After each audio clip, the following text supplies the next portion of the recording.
E vendo esses últimos dias, o que está acontecendo no mundo, ouve-se muitas coisas a respeito do fim. Basta você abrir o YouTube, está lá muitas pessoas falando, é o fim.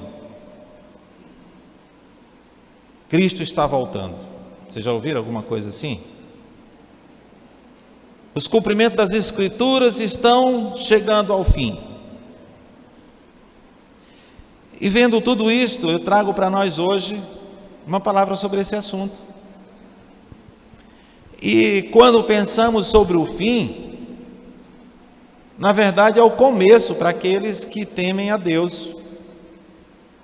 Na verdade é o começo para aqueles que receberam a Cristo como Senhor e Salvador das suas vidas. Poderá ser o fim para muitos. Será o fim para muitos, o fim da oportunidade de ir para o céu. O fim da oportunidade de dar atenção a Deus. Será o fim da oportunidade de se arrepender dos seus pecados e mudar de atitude. Será o fim para muitos. E o Senhor Jesus, Ele nos alerta. Há mais de 2000 anos atrás, Cristo fala aos seus discípulos das coisas que estão acontecendo hoje. E interessante, quando a gente lê a Escritura Sagrada, nós percebemos que os acontecimentos das profecias dos últimos dias não começou agora não. As profecias dos últimos dias começou logo depois da morte e da ressurreição de Cristo. Começa o começo do fim. Se naquela época já havia começado o começo do fim, imagina agora, onde vemos que o que ele havia predito está acontecendo. Está acontecendo.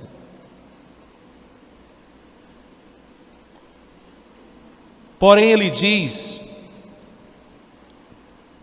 em Mateus 24, 36, ele diz, ninguém sabe exatamente o dia e nem a hora. Nem os anjos do céu, nem o Filho, somente o Pai sabe exatamente o dia e a hora que Cristo voltará. E é por isso que hoje eu trago a mensagem para nós falando sobre necessário de constante vigilância. Não é para vigiar se Cristo está voltando do céu. Não é para vigiar os acontecimentos que estão aí, mas é para vigiar como nós estamos vivendo diante da presença de Deus. É para nós nos atermos da seguinte maneira: se Cristo voltar hoje, você está pronto? É necessário que vivamos dia após dia como se fosse o dia do nosso encontro com Ele. E como podemos vigiar? É impossível nós vigiarmos se não for através da leitura da Bíblia Sagrada e se estamos enquadrados dentro daqueles princípios que a palavra de Deus nos requer. Se os conselhos de Cristo, estamos comprometidos com Ele. Não comprometido de pensamento, mas comprometido de ação. Se nós estamos agindo, se nós estamos fazendo aquilo que o Senhor nos conclamou a fazer. Abram por gentileza a palavra de Deus em Lucas capítulo 21.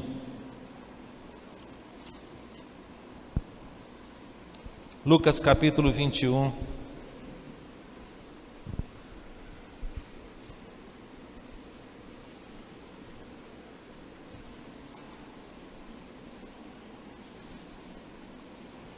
Iremos ler do versículo 5 ao versículo 38. Quero convidar a igreja em reverência à palavra do Senhor, ficar de pé ao encontrar o versículo, ao encontrar o texto bíblico que nós vamos ler. Prestem bastante atenção a esse texto. Mais uma vez eu digo que falar a respeito da vinda do Senhor é motivo de nós termos cada vez mais esperança.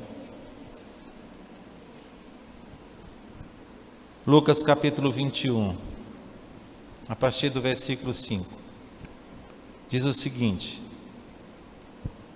alguns de seus discípulos começaram a falar das pedras magníficas e das dádivas que adornavam o templo.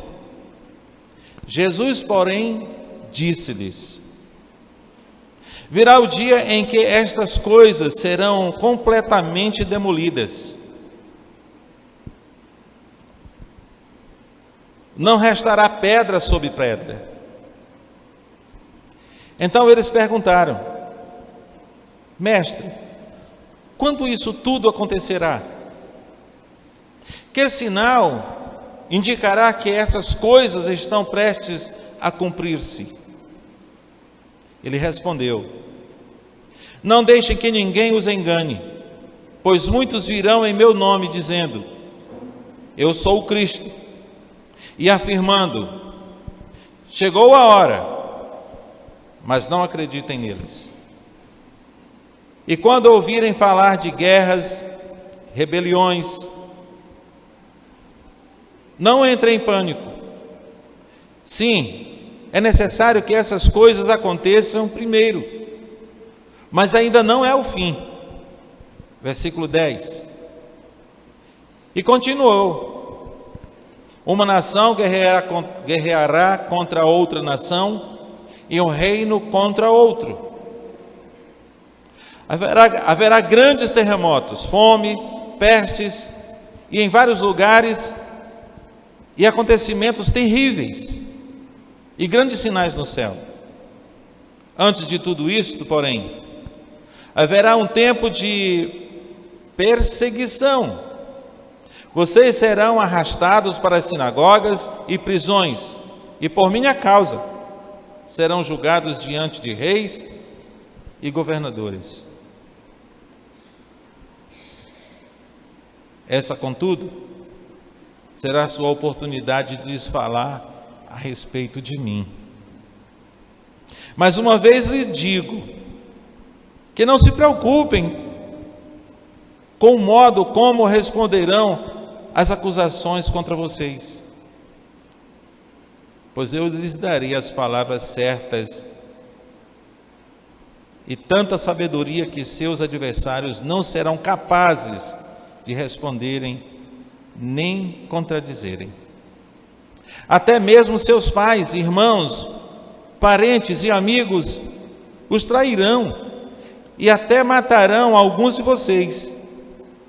Todos os odiarão por minha causa, mas nenhum fio de cabelo de sua cabeça se perderá. É pela perseverança que obterão a vida. E quando virem Jerusalém cercada de exércitos, saberão que chegou a hora de sua destruição. Então quem estiver na Judéia, fuja para os montes. Quem estiver na cidade, saia. E quem estiver no campo, não volte para a cidade. Pois aqueles serão os dias da vingança, e as palavras proféticas das Escrituras se cumprirão. Versículo 23. Que dias terríveis serão aqueles para as grávidas e para as mães que estiverem amamentando. Pois haverá calamidade na terra e grande ira contra este povo. Serão mortos pela espada ou levados como prisioneiros para todas as nações do mundo. E Jerusalém será pisoteada pelos gentios até que o tempo deles chegue ao fim. Haverá sinais no sol, na lua, nas estrelas, e na terra as nações ficarão angustiadas, perplexas, com o rugir dos mares e a agitação das ondas. As pessoas ficarão aterrorizadas diante do que está prestes a acontecer na terra, pois os poderosos dos céus, os poderes dos... Então todos verão o Filho do Homem vindo nas nuvens, com o poder e grande glória. Portanto, quando todas essas coisas começarem a acontecer, levantem-se, ergam a cabeça, pois a sua salvação está próxima. Em seguida, deu-lhes esta ilustração: observem a figueira e todas as outras árvores. Quando as folhas aparecem, vocês saberão reconhecer por conta própria que o verão está próximo. Da mesma forma, quando vier todas essas coisas acontecerem, saberão que o reino de Deus está próximo. Eu lhes digo a verdade: esta geração não passará até que todas essas coisas tenham acontecido. Os céus e a terra desaparecerão, mas as minhas palavras jamais desaparecerão. Tenham cuidado, não deixem seu coração se entorpecer com farras e bebidas, nem com as preocupações desta vida. Não deixe que esse dia os peguem desprevenidos,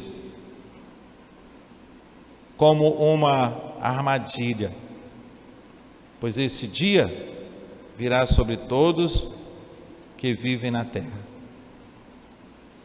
Estejam sempre atentos e orem para serem considerados dignos de escapar dos horrores que sucederão e de estar em pé na presença do Filho do Homem. Amém? Pai querido, a Tua palavra foi escrita há quase 2000 anos. Esse texto que acabamos de ler iniciou seu cumprimento há muitos anos. Há mais de 1000 anos, quase 2000 anos, começaram o cumprimento daquilo que o Senhor mencionou aqui aos Teus discípulos. Estamos contemplando muitas coisas nos últimos dias. E os acontecimentos têm sido tão rápidos. Os dias estão galopantes. Os acontecimentos estão cada vez mais visíveis. Que o Senhor fale cada dia aos nossos corações, não somente aqui, no lugar onde nos reunimos para cultuar ao Senhor, para prestarmos um culto a Ti, mas fala cada dia aos nossos corações, se necessário, incomoda-nos, mas fala ao nosso coração, para que estejamos prontos para o encontro com o Senhor, seja qual for o momento. Nós oramos a Ti em nome de Jesus. Amém. Podeis assentar. Eu estava ouvindo a respeito de Israel, dos acontecimentos que temos presenciados na televisão, basta você ligar. Estamos vendo a guerra e promessa de que essa guerra pode se alastrar por outros países que odeiam Israel e sempre odiaram desde o começo. Agora, o impressionante que, apesar de tudo que Israel passou desde a sua criação ainda no Egito, foi do Egito que eles saíram como nação, porque antes disto era a família descendente de Abraão. Eles migram para o Egito e depois de muitos anos saem dali para habitar na terra prometida, que Deus havia prometido ainda a Abraão. Eu vejo que a existência de Israel é a maior prova da existência de Deus. Israel foi a nação criada por Deus ainda através de Abraão. Este povo tiveram experiência com Deus face a face. E é por isso que eu digo que eles são a manifestação indubitável da existência de Deus. Eu estive observando, estudando um pouco, pesquisando por onde Israel passou e prevaleceu até aqui. Eu assisti e eu ouvi também o discurso do primeiro-ministro israelense, e ele citou algumas guerras, algumas batalhas de Israel, e ele disse: onde estão esse povo que tentaram exterminar Israel? E, no entanto, muitas dessas nações nem existem mais. E ele disse: vamos continuar prevalecendo.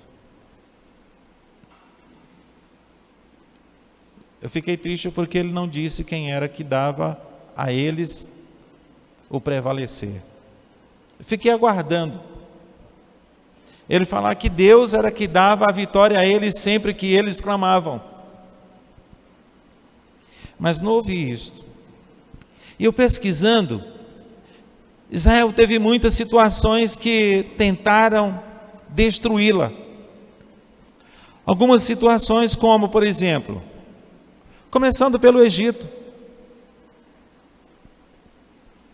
Faraó determinou que matassem todas as crianças que nascessem, porque entendia eles que tinha que acabar com aquele povo que era um perigo para o Egito. No entanto, Deus os salvou do Egito quando o povo de Deus o clamou. Mas depois do Egito, vieram outros como os cananeus, os midianitas, os filisteus.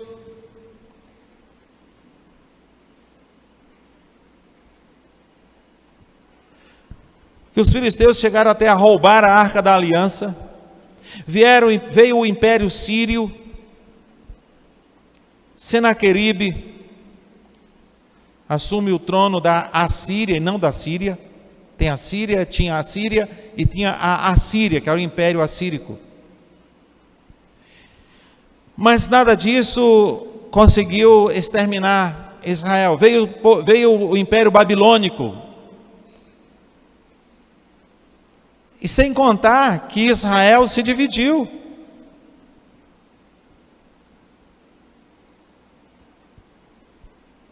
E praticamente o sul de Israel ficou sendo chamado Judá.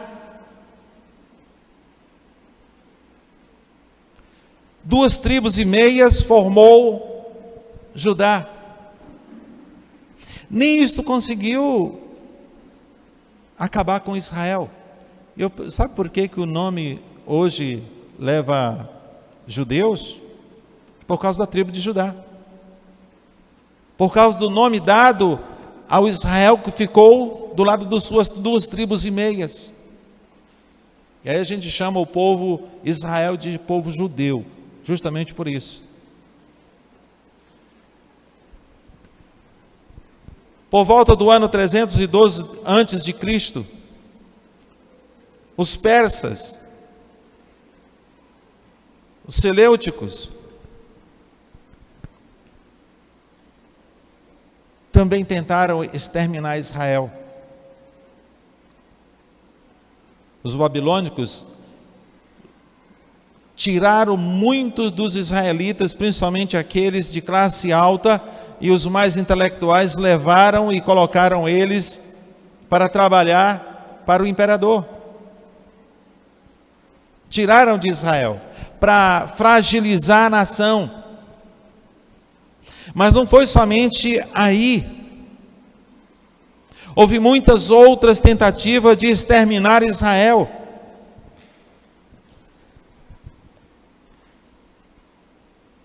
Nicator funda o Império Selêutico por volta do ano 63 a.C.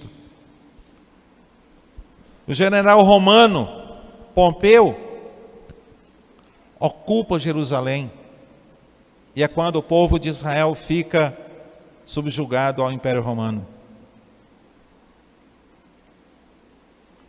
Por volta do ano 80 depois de Cristo já, Tito inaugura o Coliseu de Roma. O apóstolo João escreve Apocalipse por volta do ano 95 depois de Cristo. E aí começa o domínio estrangeiro em Israel depois do Império Romano. Mas antes disto, o imperador Adriano do Império Romano extermina completamente a nação, o povo, não o povo, mas Israel deixa de existir como Israel. Destrói completamente o templo e cumpre-se ali uma das profecias de Cristo, quando ele diz que pedra não ficará pedra sobre pedra daquele templo que os seus discípulos estavam admirando. Acontece aí, o imperador Adriano não somente destrói o templo, mas constrói vários templos pagãos, inclusive traz para Jerusalém, traz para Israel o templo da deusa Diana. E espalha o povo de Israel por todos os países habitados naquela época, tentando acabar com a religião monoteísta de Israel. E eles pensaram, vamos distribuir, vamos espalhar esse povo por toda a terra, quem sabe eles vão se aculturarem, aprender novas línguas, esquecerem a sua língua, vão aprender sobre outros deuses, esquecerem os seus deuses, ou o seu Deus, vão aprender a adorar outros deuses e esquecer o Deus que Israel adorava.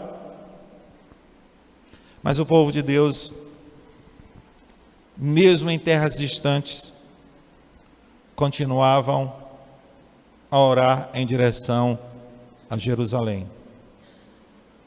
Preservaram a sua língua. A língua hebraica foi considerada por um período uma língua morta, achando que o povo de Deus havia esquecido a sua própria língua, havia esquecido a sua identidade, e eles não esqueceram. O povo de Deus, apesar de serem espalhados por toda a terra habitada, por todos os países habitados, eles prosperaram.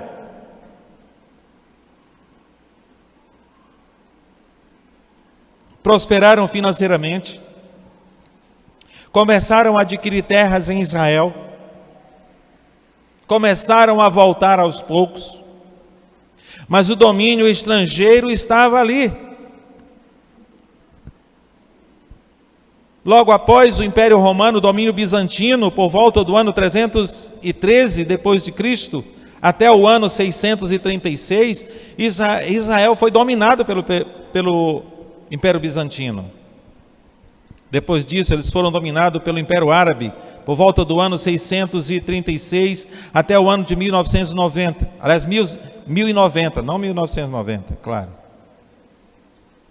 Depois vem o domínio das cruzadas, ou dos cruzados.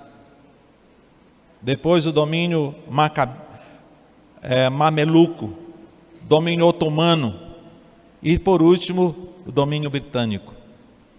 Foi quando, por volta do ano de 1948, depois que Israel já estava habitado por muitos judeus,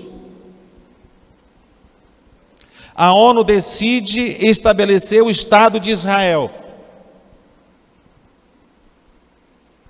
E logo que o Estado de Israel é estabelecido pela ONU, mas Jerusalém, a ONU não entregou para Israel. Jerusalém ficou com a ONU. No lugar do templo, onde era o templo de Salomão, há uma mesquita, onde judeus e nem cristãos não podem entrar, somente os muçulmanos. Jerusalém é dividida e habita ali judeus e muçulmanos. Um lado é judeus, do outro lado são muçulmanos. Mas logo depois que foi constituído o Estado de Israel, 7 nações guerrearam tentando destruir Israel mais uma vez. Israel prevaleceu, com a ajuda dos Estados Unidos, da Inglaterra e alguns países que concordaram que existisse o Estado de Israel. E agora Israel estão tentando destruí-lo novamente, mais uma vez. Mas a palavra de Deus diz que para o fim, Israel reconheceria o Messias, que já veio, e eles não sabem disto. Eles ainda estão aguardando o Messias. Eles não têm o Novo Testamento como algo de Deus. E vendo o que está acontecendo em Israel, mais do que nunca precisamos estar vigilantes quanto à segunda vinda de Cristo. Vendo o que está se passando em Israel, o povo judeu estão voltando para Israel. Estava assistindo uma matéria dizendo que Israel não tem nada que possa atrair qualquer nação para invadir e tomar Israel. Lá não tem ouro, lá não tem minério, lá não tem nada de riquezas, a não ser a maior riqueza de Israel, o seu povo. Não há minério, não há petróleo, não há ouro. Mas é um país que é noticiado dia após dia, há muitos anos. Qualquer coisa que acontece em Israel, todo mundo fica sabendo. Vocês perceberam isso? E agora mais do que nunca. Há muitas outras guerras. O Iêmen, há vários anos que estão em guerra civil, onde há mortificina, pior do que qualquer outras guerras que estão sendo travadas por aí. Mas vocês vêem notícia na TV? Eu não. O que eu fiquei sabendo é que o Iêmen lançou bombas para Israel também. E é porque entre Israel e o Iêmen há um país.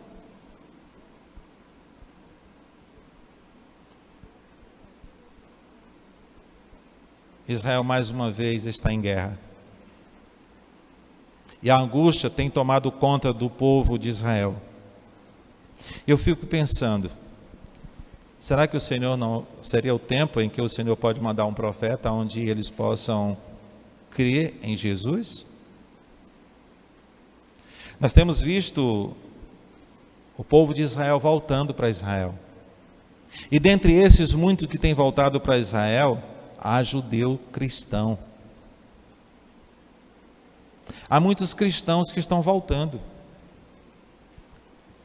Eu vi uma brasileira israelense que mora lá há aproximadamente, se não me engano, 17 anos. Ela disse, sabe por que o povo judeu estão voltando para cá? Porque é o lugar mais seguro no momento para o povo judeu. Vocês têm visto as manifestações pró-Hamas? Inclusive no Brasil? O povo judeu estão com medo de sair de casa. Estão orientando as suas famílias a ficar em casa, não sair a não ser em extrema necessidade. Gente, estão se cumprindo as escrituras. As profecias estão se cumprindo cada vez com mais intensidade e de forma visível, de maneira que não podemos ter nenhuma dúvida.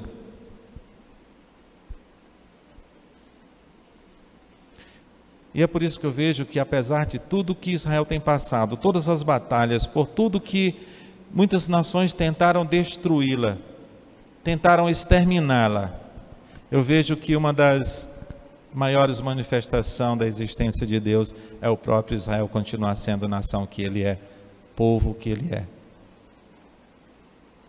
Um povo monoteísta. Mas um povo que tem liberdade, onde convive muito bem com cristãos. Lá há muçulmanos, Lá há pessoas de diversas religiões convivendo em Israel.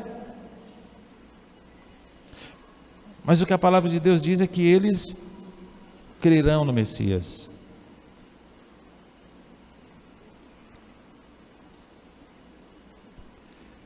Nós precisamos estar vigilantes, pois a vinda de Cristo, a vinda do Mestre está cada vez mais próxima, bem próxima. E às vezes nós ficamos um pouco atemorizados quando falamos a respeito do fim. Mas o que a Escritura Sagrada diz é para nós nos alegrarmos. Porque observe como é que diz Romanos capítulo 8, versículo 18.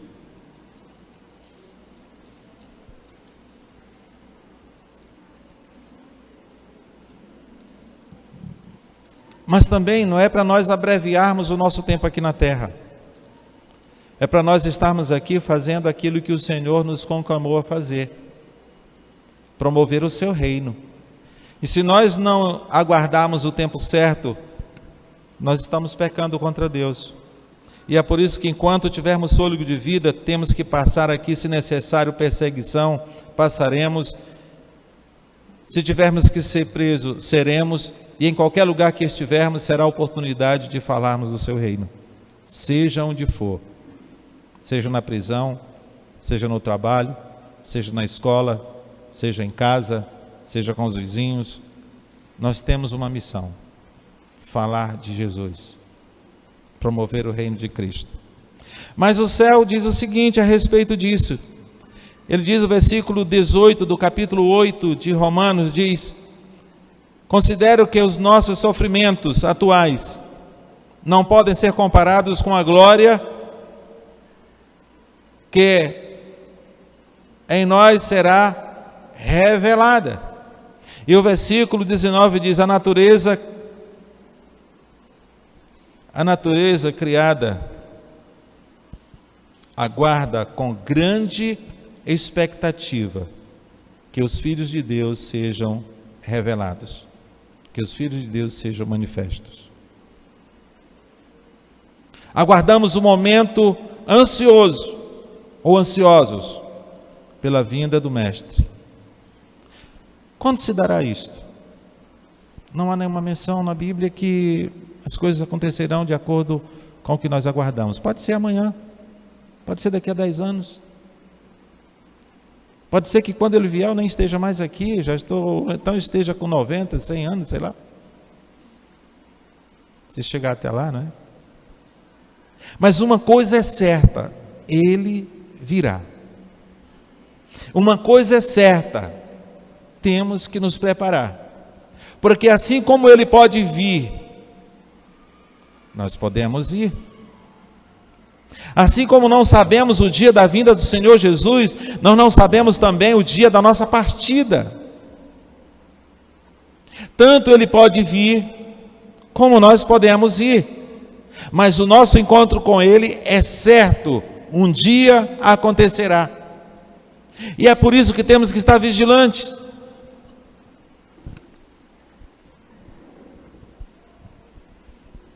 As palavras do Senhor já indicam o cumprimento logo após a sua ressurreição.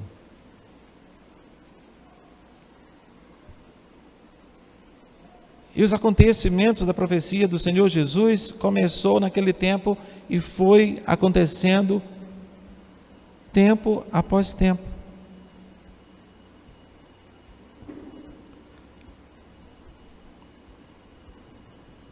Quando a palavra de Deus, quando o próprio Jesus fala com seus discípulos que não ficaria pedra sobre pedra e que haverá perseguição, isso já vem acontecendo.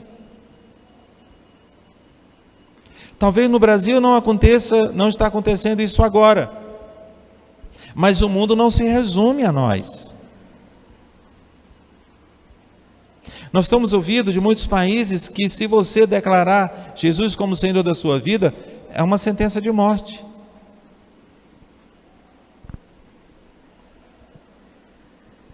Os acontecimentos previstos por Cristo Jesus vai se cumprir um após o outro. Enquanto isso, estejamos atentos. a advertência do Senhor. As preocupações deste mundo põem em perigo a saúde da nossa alma. Vocês sabiam disso? Porque de fato são coisas que nos preocupam.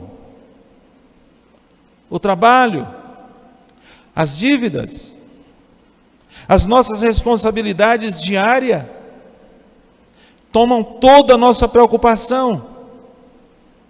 Esquecemos de Deus. Esquecemos de estarmos vigilantes quanto à nossa vida. Sem vigiarmos, sem termos uma vida de oração, sem termos uma vida de comunhão com Deus constante, é impossível nós vivermos como deveríamos viver diante de Deus. As armadilhas deste mundo se encontram tão bem montadas, e é para nós cairmos, que antes que nos demos conta, podemos estar enredados nelas, podemos estar como na rede, presos às preocupações deste mundo, de maneira que Deus fica em segundo plano na nossa vida. E Deus não aceita ficar em segundo plano na nossa vida. Para que as preocupações do dia a dia sejam satisfatórias ou cumpridas, temos que buscar a Deus em primeiro lugar. Tanto que Mateus capítulo 6, versículo 33 é muito clara, quando diz: busque em primeiro lugar o reino de Deus, e estas coisas vos serão acrescentadas. Que coisas são estas? O contexto diz que são as coisas mais elementares da vida: o comer, beber, o vestir e outras coisas mais que nos preocupamos.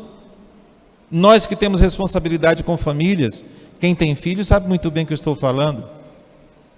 Mas não é para essas preocupações estarem na nossa mente de maneira que nós esqueçamos de Deus, de maneira que esqueçamos o caráter de Deus em nós, de maneira que esqueçamos o nosso relacionamento diário com Deus. Não podemos esquecer, porque Ele virá, isso é certeza.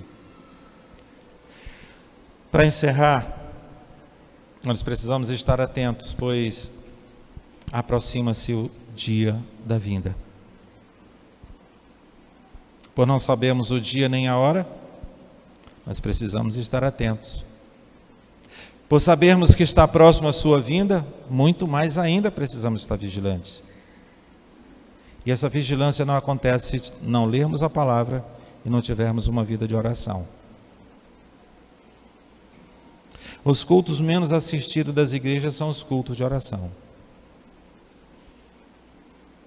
E nós precisamos ter um hábito de orar.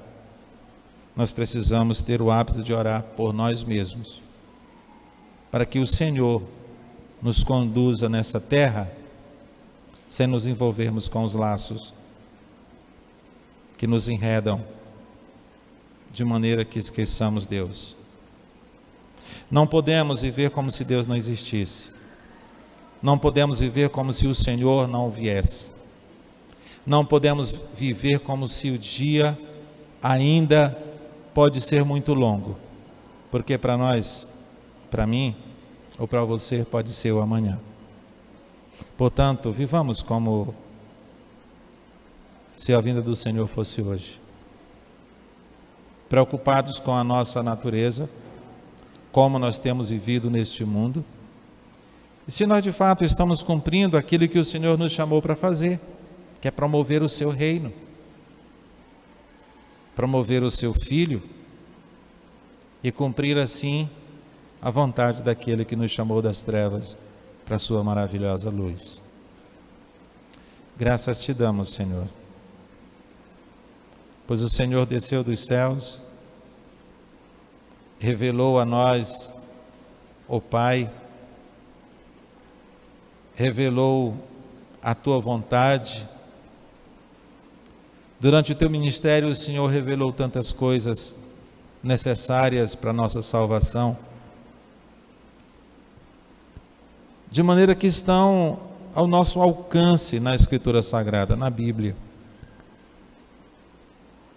Que Teu Espírito Santo opere em nossas vidas, na vida de cada um que o Senhor trouxe esta noite aqui, de maneira que desejemos ardentemente termos um relacionamento mais íntimo contigo, Pai.